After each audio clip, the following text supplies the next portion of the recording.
Assalamualaikum warahmatullahi wabarakatuh. Sekarang kita akan membahas sistem partikel dan kelestarian momentumnya.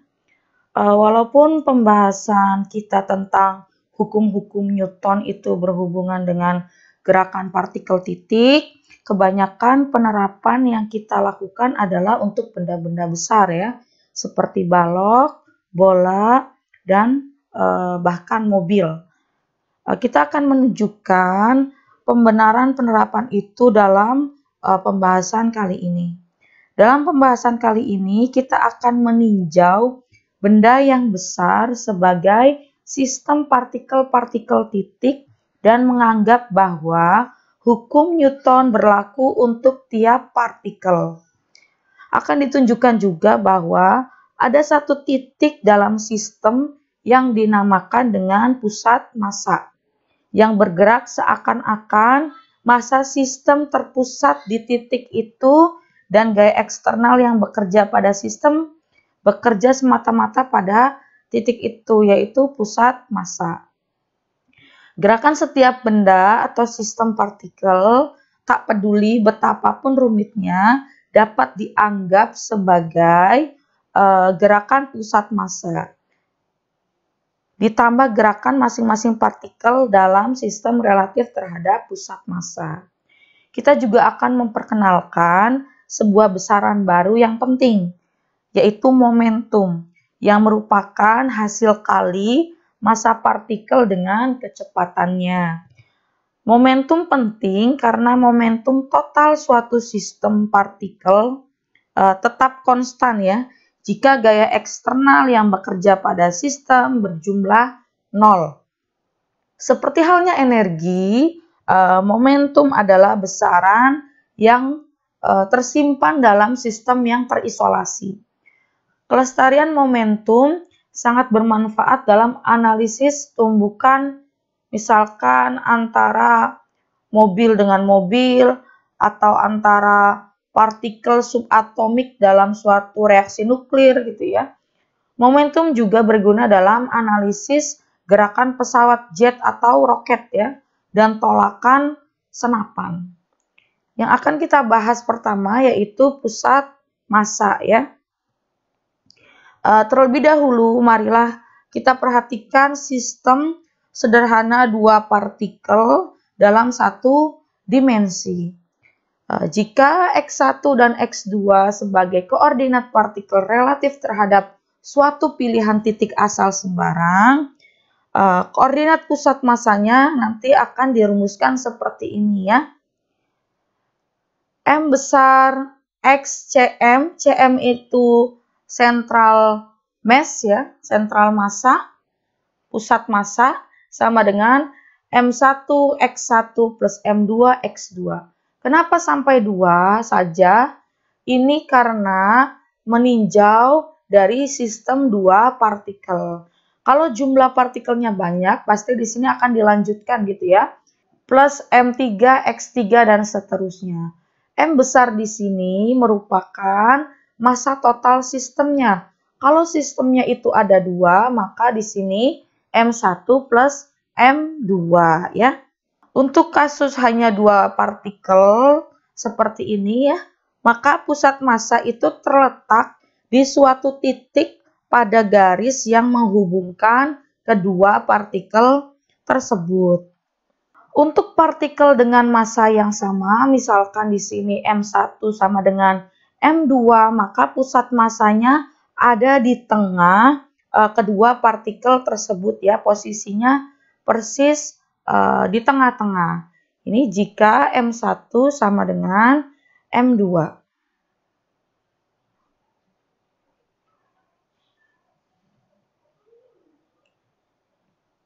M1 sama dengan M2 ya.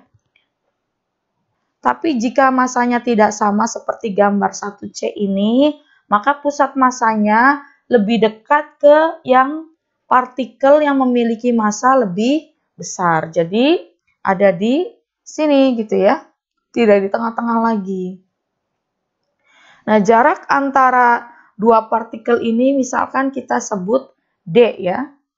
Nah, misalkan ini 1B ini kondisinya X1-nya di titik asal. Sedangkan kalau 1A ini di sembarang X ya. Dari kasus istimewa dua partikel yang telah kita bahas tadi ya dalam satu dimensi, kita juga dapat membuat rumusan umum untuk banyak partikel dalam 3 dimensi.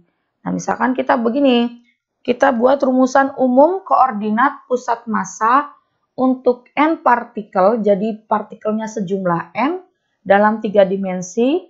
Kita tuliskan koordinat X pusat massanya. Ini X besar Cm ya.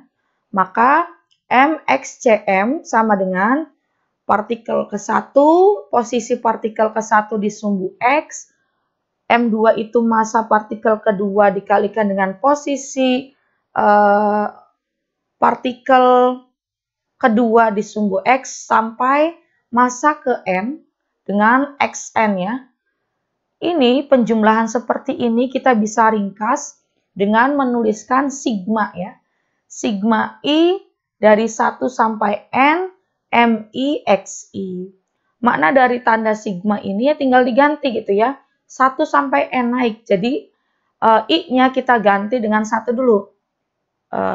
M1 X1 tanda sigma itu plus. Kemudian naik ya. M2 X2 plus sampai yang paling tinggi itu Mn dikali Xn. Ya ini seperti ini yang sudah dijabarkan di sebelah kiri ya. M besar ini adalah jumlah seluruh atau total massa dari sistem ya. Misalkan ada N berarti M1 ditambah M2 ditambah M3 ditambah M4 dan seterusnya sampai Mn ya. Ini artinya M1 ditambah M2 ditambah M3 dan seterusnya sampai Mn. Untuk koordinat ini Y ya. Ini Z. Untuk koordinat Y pusat massanya itu disimbolkan dengan YCM.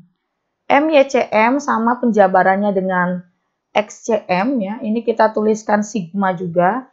Sigma I sama dengan 1 sampai N MI YI. Penjabarannya seperti ini. Begitu juga dengan koordinat Z. Pusat massanya disimbolkan dengan ZCM. MZCM sama dengan M1Z1 sampai dengan Mn dikali dengan Zn ya. Sigmanya seperti ini sama. Jadi nanti kalau misalkan 3 dimensi harus dicari posisi di XCM, YCM, dan ZCM. Di sini ya, dalam notasi vektor, vektor posisi itu kan R sama dengan X I tudung plus Y tudung plus Z K tudung. Ini vektor-vektor posisi partikel ke I. Maka kita bisa menuliskan vektor posisi pusat massanya yaitu disimbolkan dengan R vektor Cm ya.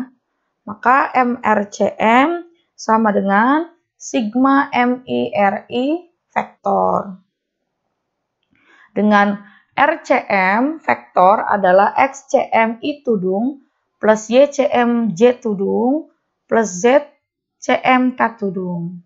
Itu tadi kalau misalkan bendanya berupa partikel atau dianggap partikel.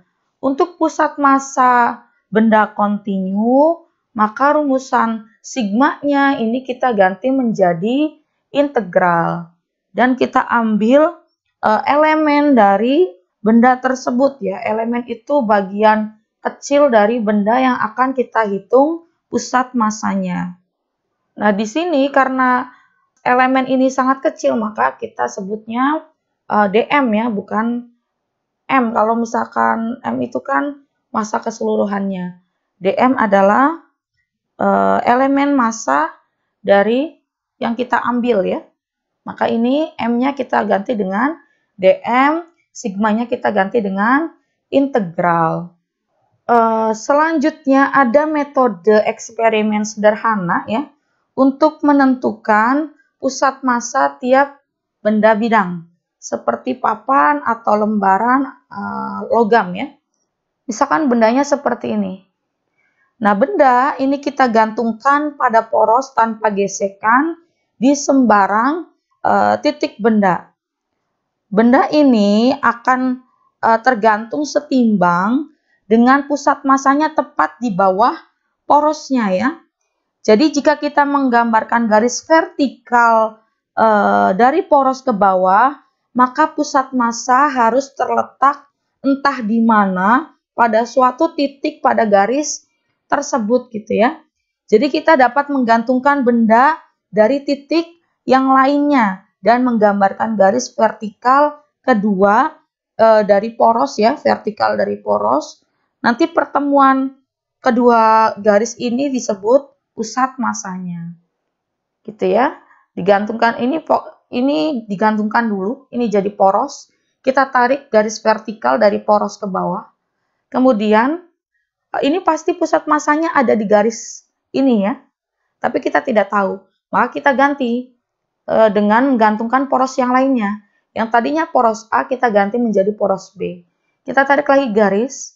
Pertemuan antara kedua garis yang tadi kita jadikan poros ini sentral massanya atau pusat massanya. Ini dengan menggunakan metode eksperimen ya. Nanti juga sebenarnya ada istilah titik berat ya. Titik berat itu sebenarnya mirip dengan pusat massa. Jika gravitasi yang dialami oleh titik-titik itu atau partikel itu sama, maka pusat massa dan titik beratnya itu sama posisinya. Sebenarnya dalam menentukan pusat massa itu bisa menggunakan rumus, bisa menggunakan eksperimen seperti ini, bisa juga dengan CAD ya, dengan CAD. Itu program bisa menentukan pusat massa atau titik berat ya. Baik, untuk lebih jelasnya kita bisa perhatikan contoh berikut ini. Yang pertama, carilah pusat massa sistem yang terdiri dari 3 partikel. Kalau ada kata-kata 3 partikel ya, kalau ada kata-kata partikel, maka kita gunakan yang sigma. M1-nya 2 kilo di titik asal, M2 4 kilo pada sumbu Y di Y sama dengan 3, dan M3 sama dengan 6 kilo pada sumbu X di X sama dengan 4 meter. Maka kita gambarkan dulu sistemnya seperti apa. Kita jawab nomor 1 ya. Kita gambarkan sistemnya yang pertama itu di titik asal. Yang kedua, berarti ini begini ya. Anggap saja lurus. Pertama di sini, ini M1 di titik asal, kemudian M2-nya itu 1, 2, 3, misalkan di sini ya. 1, 2, 3. Nah, di sini, ini M2. Kemudian ada M3 itu di sumbu X 1, 2, 3, 4. Di sini. Ini M3, ini sumbu X, yang ini sumbu Y ya. Ini X sama dengan 4, ini Y sama dengan 3. Ini titik asal ya, origin 0,0. Ini 0,0. Kalau 2 dimensi, kalau 3 dimensi, 0 lagi ya. Baik, sekarang kita gunakan rumus yang sudah kita jabarkan tadi ya. Nah, yang seperti ini. Karena ini hanya ada pada sumbu X dan sumbu Y, jelas yang ZCM-nya 0, tapi kita buktikan saja ya. Ini kita tuliskan XCM dulu. Maka kalau di rumus yang tadi ya, ini bukan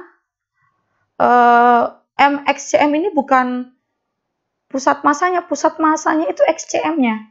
Maka XCM sama dengan, di sini ya misalkan dua partikel, M1, X1 plus M2, X2 per M.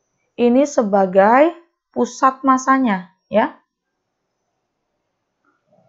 Kalau masih ada MXCM, ini di ruas kiri, bukan pusat massa. Ini harus pindah dulu. Yang namanya pusat massa itu XCM-nya, bukan perkalian antara massa total dengan XCM-nya. Ini juga sama ya. Ini untuk mendapatkan XCM, posisi pusat massa di sumbu X ya, maka sigma I1 sampai N MIXI itu per M besar. Ini juga sama, YCM sama dengan sigma I1 sampai N MIYI per M besar ya.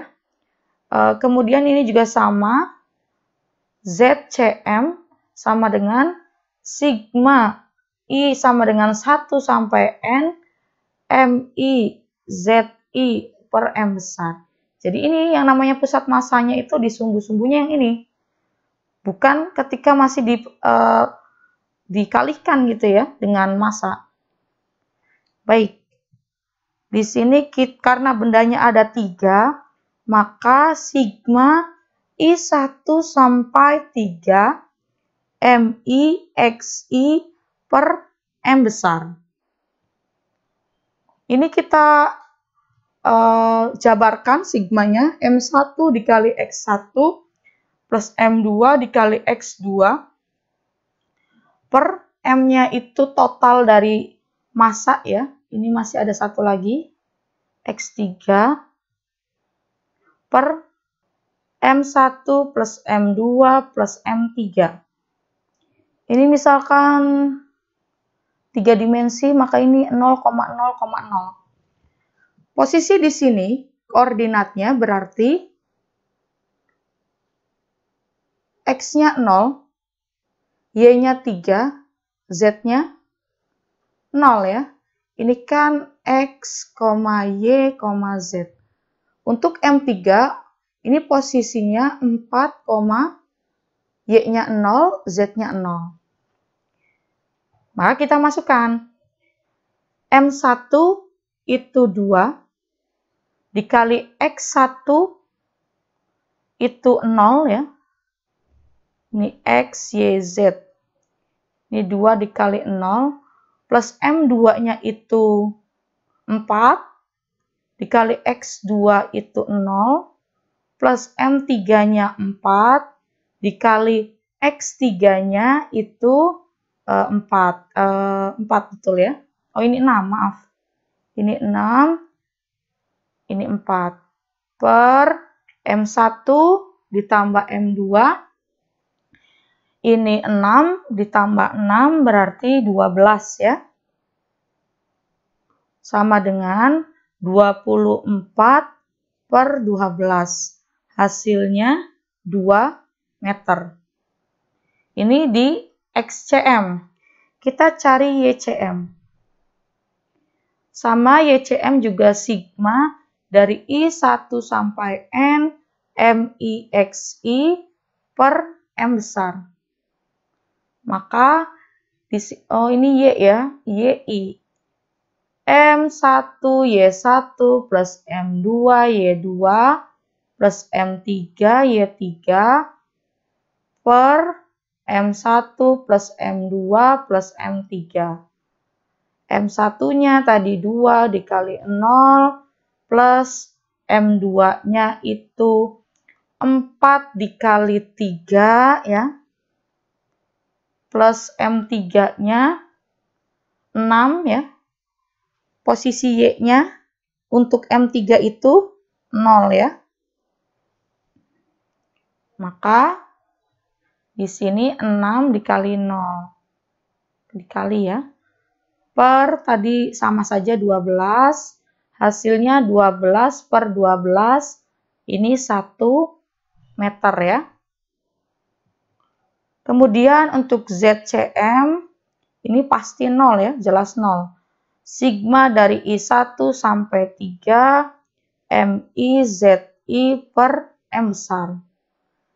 Ini M1 Z1 plus M2 Z2 plus M3 Z3 per 12. Langsung saja.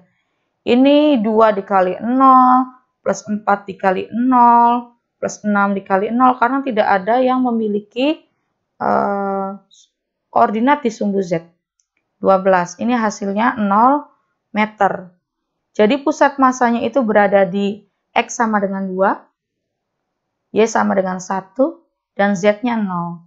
Jadi X, CM, Y, CM, ZCM ini 2,1,0. Maka di sini 1, 2, 3 ya. Ini 1, 2. Pusat masanya ada di sini. Nah, di sini ya. Di bidang XY. Ini 2,1,0. XCM, YCM, dan ZCM. Seperti itu untuk menjawab kasus nomor 1. Ini rumusannya memang mirip sama malah ya, kalau misalnya tadi syarat gravitasi yang dialami oleh semua partikelnya sama, maka letak pusat massa dan titik berat itu sama. Nanti untuk pembahasan titik berat itu bisa dikalikan dengan di rumusannya ya. Ada luas, ada volume tergantung benda yang akan kita cari titik beratnya. Tapi materi titik berat nanti kita akan pelajari selanjutnya. Sekarang kita masih fokus di pusat massa. Untuk nomor 2, carilah pusat massa pada tongkat serba sama yang massanya M dan panjangnya L sama dengan 3 meter. Nah, ini bendanya kontinu ya, karena tidak ada kata-kata partikel. Malah ini ada kata-kata tongkat. Maka kalau misalkan benda kontinu, kita ambil suatu elemen, misalkan di sini kita potong, bukan kita potong, kita ambil elemennya ya. Untuk dianalisa, panjang dari titik asal sampai sini itu kita misalkan sebagai X ya. Kemudian panjang dari elemen yang kita ambil itu dx, panjang tongkatnya L ya. Maka kita bisa jawab nomor 2 ya. Misalkan massa persatuan panjang itu lambda ya. Jadi lambda sama dengan massa per panjang. Kalau rho itu kan massa jenis. Massa per volume. Nanti juga ada tau ya. Ini M per luas. Tapi karena ini merupakan tongkat, maka yang kita gunakan adalah massa per satuan panjang tongkat. Ini massa per satuan panjang tongkat. Nanti tergantung benda kontinunya seperti apa. Kalau berbentuk volume menggunakan ini, kalau berbentuk bidang menggunakan tau.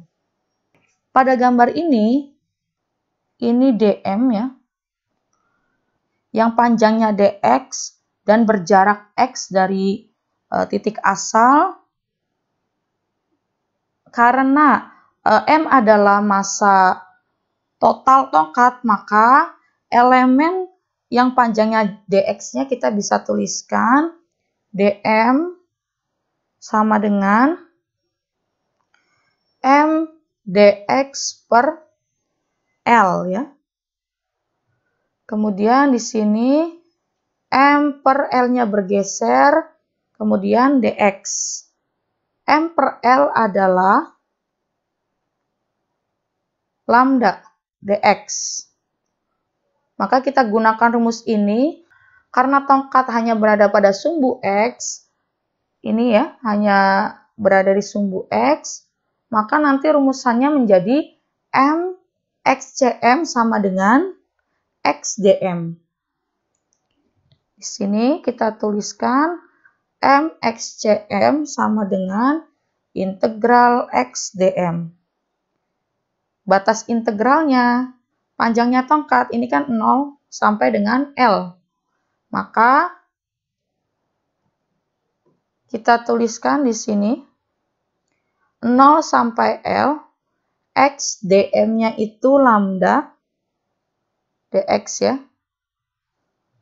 Kalau misalkan bendanya homogen, maka lambdanya bisa keluar dari integral L X dx ya.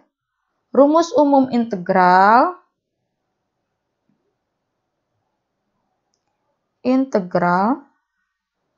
yaitu integral xn dx sama dengan 1 per n plus 1 xn plus 1 plus c. C ini konstanta integral ya. Tapi kalau misalkan sudah ada batas bawah dan batas atas, maka ini tidak muncul.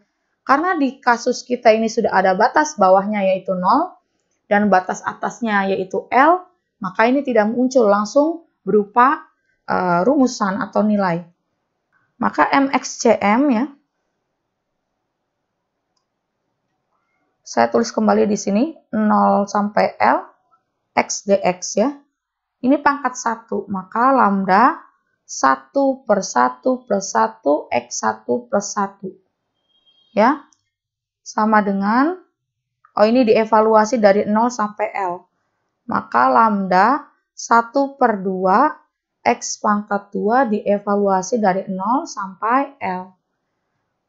Saya tuliskan lagi jika ingat bahwa integral tentu itu integral yang sudah memiliki batas ya, batas atas dan batas bawah. Misalkan batas bawahnya A, batas atasnya B, kemudian fx dx hasilnya itu f besar X, ini dievaluasi dari A sampai B, maka fx-nya diganti B dulu, dikurangi f diganti A. Maka lambda x-nya diganti L pangkat 2 per 2 min x-nya diganti 0, ini jelas 0. Hasilnya lambda L pangkat 2 per 2. Ini masih MXCM ya. Maka XCM sama dengan lambda L pangkat 2 per 2 dibagi M. L tadi di awal rumusannya ini. M per L. Maka di sini M per L dikali dengan L kuadrat per 2M. Di sini kita tuliskan begini. M dikali L pangkat 2 per 2LM. Ini bisa dicoret ya. Ini sisa 1 L-nya. Maka L per 2 atau setengah L. Tadi di soal jika L-nya itu 3 meter, maka XCM-nya jika panjang tongkat itu 3 meter, maka pusat masanya yaitu setengah L, L-nya diganti dengan 3. Berarti 1,5 meter. Itu cara menjawab pusat massa untuk benda kontinu. Selanjutnya kita masuk ke gerakan pusat massa suatu sistem. Kalau yang di awal itu kan M dikali XCM, M dikali YCM gitu ya, M dikali ZCM, ini kan posisi. Nah, maka kecepatannya tinggal dituliskan seperti ini. MCM sama dengan M1 V1 ditambah M2 V2 ditulis sigma seperti ini. Ini hasil dari mana? Hasil penurunan dari MRCM ya. Jadi tadi MRCM itu kan sigma I MI RI ya. Nah, ini ketika kita turunkan ya terhadap waktu dr cm, ini kita turunkan terhadap waktu, kemudian ini kita jabarkan, maka di sini M1 dr1 vektor dt ditambah M2 dr2 vektor dt dan seterusnya ya. Nah, maka M turunan dari posisi, vektor posisi adalah kecepatan jelas vektor ya. Ini M1, ini V1 ditambah M2, V2 dan seterusnya. Maka jadilah rumusan seperti ini. Untuk mendapatkan percepatan sama, tinggal menurunkan rumusan kecepatan pusat massa terhadap waktu akan mendapatkan percepatan pusat massa. Karena apa? Kalau yang diketahui posisi, untuk mendapatkan kecepatan kita turunkan. Untuk mendapatkan percepatan kita turunkan. Jadi tinggal diturunkan dengan cara yang sama. Yang ini berarti dv per dt. Nanti akan menghasilkan rumusan ini ya. Selanjutnya menurut hukum kedua Newton, massa tiap partikel dikalikan dengan percepatannya sama dengan gaya neto yang bekerja pada partikel itu ya. Oleh karena itu kita dapat menggantikan MIAI ini dengan FI ya. Yaitu gaya neto yang bekerja pada partikel I. Kita tuliskan FI sama dengan MIAI. Ini kurang tanda vektornya, saya beri tanda vektor di sini. Oke. Kemudian gaya-gaya yang bekerja pada sebuah partikel dapat dipisahkan menjadi dua kategori.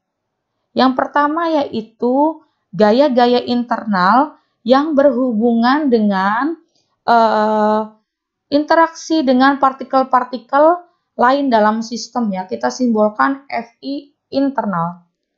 Dan gaya eksternal ya, yaitu gaya-gaya yang di luar sistem.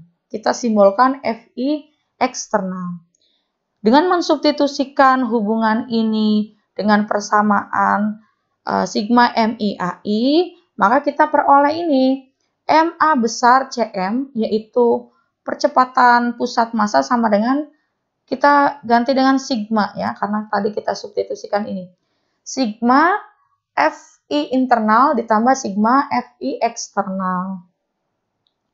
Menurut hukum ketiga Newton ya, untuk tiap gaya internal yang bekerja pada satu partikel, ada gaya yang sama tetapi berlawanan arah yang bekerja pada partikel lainnya. Sebagai contoh begini, jika partikel M1 mengerjakan gaya pada partikel M2, maka partikel M2 akan mengerjakan gaya yang sama dan berlawanan arah pada M2.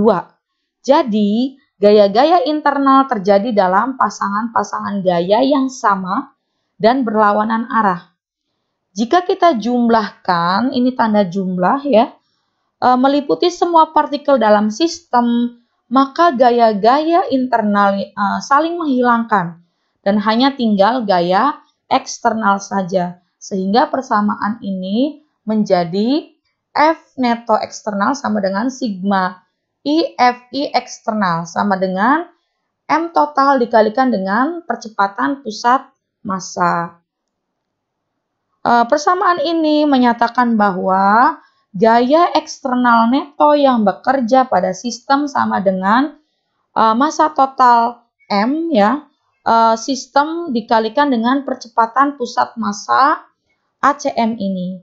Bentuk ini sama dengan hukum kedua Newton untuk partikel tunggal yang massanya M besar yang ditempatkan di pusat massa dan ada di bawah pengaruh gaya eksternal neto. Maka kita bisa katakan pusat massa sebuah sistem bergerak seperti sebuah partikel bermassa M dengan M ini massa total ya, di bawah pengaruh gaya eksternal yang bekerja pada sistem. Nah, teorema ini penting karena menunjukkan pada kita bagaimana menggambarkan gerakan satu titik, yaitu pusat massa untuk tiap sistem partikel. Tidak peduli bagaimanapun besarnya sistem itu ya. Pusat massa sistem berperilaku seperti partikel tunggal yang dipengaruhi hanya oleh gaya eksternal saja. Gerakan individual partikel-partikel sistem biasanya jauh lebih rumit ya. Sebagai contoh misalkan gerakan pasangan massa yang dihubungkan kawat pegas dan dilemparkan ke udara itu cukup rumit. Kedua massa itu berguling dan berputar ketika bergerak dan berosilasi sepanjang garis yang menghubungkan keduanya. Akan tetapi pusat massa bergerak seakan-akan merupakan partikel tunggal. Titik pusat massa mengikuti lintasan parabolik sederhana. Teorema untuk gerakan pusat massa ini merupakan pembenaran terhadap perlakuan kita terhadap benda-benda besar sebagai partikel titik. Jadi sebelumnya itu kan kita selalu menganggap misalkan mobil itu sebagai partikel titik sehingga rumusannya mengikuti hukum Newton kedua yang dikhususkan untuk partikel. Seperti itu ya. Selanjutnya ada kelestarian momentum. Mungkin di referensi lain kata-kata kelestarian ini diganti kekekalan ya, tapi kalau saya prefer ke kata-kata kelestarian seperti ini. Kelestarian momentum. Momentum sebuah partikel itu didefinisikan sebagai hasil kali massa dengan kecepatannya. Momentum itu simbolnya P ya dan merupakan vektor, besaran vektor sama dengan massa dikali dengan kecepatan. Momentum sebuah partikel secara fisik itu dapat dipandang sebagai ukuran kesulitan untuk mendiamkan sebuah partikel ya. Sebagai contoh, sebuah truk berat mempunyai momentum yang lebih besar dibandingkan mobil ringan ya, mobil kecil, minibus seperti itu yang bergerak dengan kelajuan yang sama. Gaya yang lebih besar dibutuhkan untuk menghentikan truk dibandingkan mobil dalam waktu tertentu ya. Untuk hukum kelestarian momentum itu berbunyi, jika gaya eksternal neto pada suatu sistem nol, maka kecepatan pusat massa sistem konstan dan momentum total sistem lestari. Artinya, momentum totalnya tetap konstan. Kalau dirumuskan secara matematis seperti ini, P besar ini momentum total ya. Jadi, P sama dengan sigma I P kecil I ya. Sama dengan M kecepatan pusat massa sama dengan sigma MI FI sama dengan konstan. Untuk lebih jelasnya kita lihat contoh berikut ini. Seorang pria yang bermassa 70 kg dan seorang anak laki-laki yang massanya 35 kg berdiri bersama-sama di atas permukaan es yang licin, yang gesekannya dapat diabaikan. Jika mereka saling mendorong dan si pria bergerak menjauh ke kanan dengan kelajuan 0,3 meter per sekon, relatif terhadap es, berapa jarak pisah mereka setelah 5 sekon? Jadi si anak dengan pria ini awalnya, ini misalkan anak ya, saling dorong.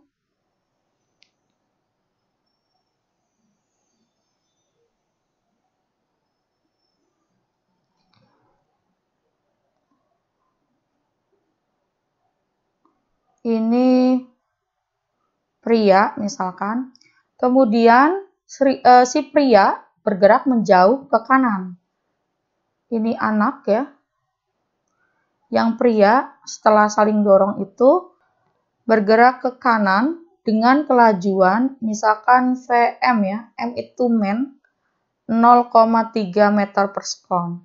Jadi untuk pria momentumnya P men sama dengan MM/Vm. MM-nya 70 dikalikan dengan 0,3 sama dengan 21 kg meter per sekon. Satuan dari momentum. Untuk anak, momentumnya PB, misalkan B ini boy ya, MB VB. MB-nya itu 35. Ini FB dicari. Jadi 35 FB. Dengan mengambil momentum total sama dengan 0 ya, kita peroleh jadi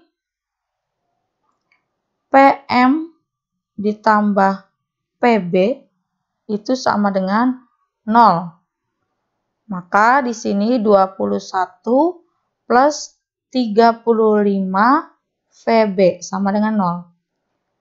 35 VB sama dengan min 21.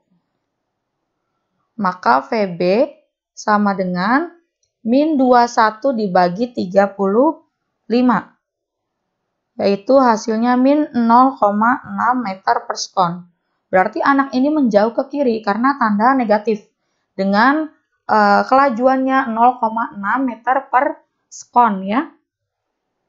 Nah, setelah 5 sekon ya, maka pria akan bergerak ya. Ini misalkan posisi ya, misalkan di sumbu X men ya, yaitu FM dikalikan dengan waktu. Berarti 0,3 dikali dengan 5. Hasilnya 1,5. Sedangkan untuk anak ya, X boy VB dikali T, ini angkanya saja ya, karena tanda minus itu menunjukkan arah ke kiri. Ini dikali 5, hasilnya 3 ya. Ini meter. Maka jarak pisahnya yaitu anak ini 3 meter, yang prianya 1,5 meter. Maka total jaraknya itu 4,5 meter. Baik, itu saja materi kita kali ini. Saya akhiri. Assalamualaikum warahmatullahi wabarakatuh.